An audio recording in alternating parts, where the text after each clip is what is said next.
Ngayon, magpi-flaring na tayo. Ito yung sa 1/4 na pipe.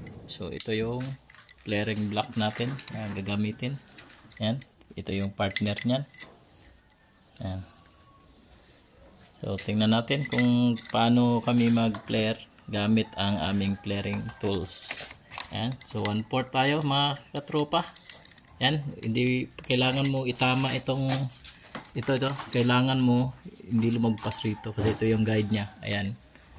Hindi ito yung nakasanayan natin na tansya-tansyahan. Ayan. Tapos, pasok yung flaring tools natin. Ayan. Para sa expanding. Ayan. Kailangan ito na mayroon tayong arrow dito na sinusunod. Ayan po. Ito po yung arrow niyan. Kailangan dumiretso para tumama yan doon sa sukat. Kasi bawat butas niyan, and mayroon tayong katugmang arrow. So, dyan mo ipasok ngayon itong sa holder mo ng block sa flaring expander. Ito yung block. Tapos ito naman yung expander. Yan. Higpit lang. Yan, higpitan para hindi lumuwang. Yan, tamang higpit. Tapos ikot. Pag pumitik na yan, so ibig sabihin nag-expand na. So dalawang ano lang namin pagpitik.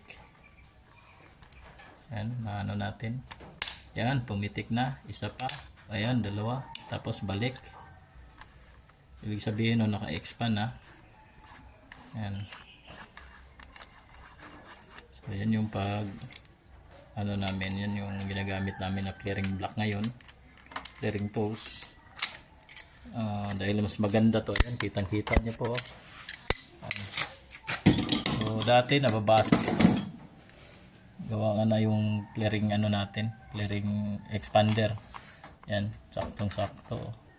So ipapasok na ngayon dito sa 1/4.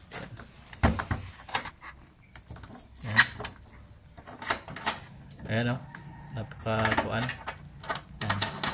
Pakita natin. So kunting, ibig sabihin kunting higpit lang yan. Wala na, sagad na. Ayan. Gamitan natin na katala.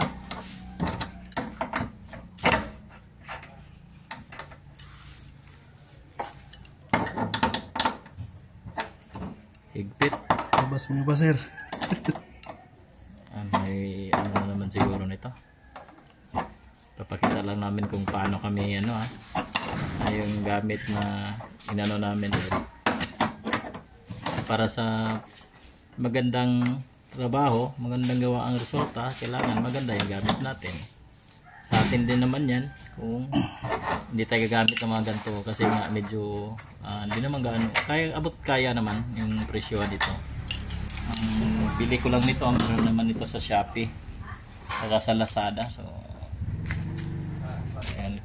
So hanggang dito na lang ano natin. Ito papakita namin, luluwagan namin yung isa. Ayan. Yun. Pasok. Ayan konting higpit lang yan Okay. Kita nyo. So dito lang muna yung video natin. Salamat.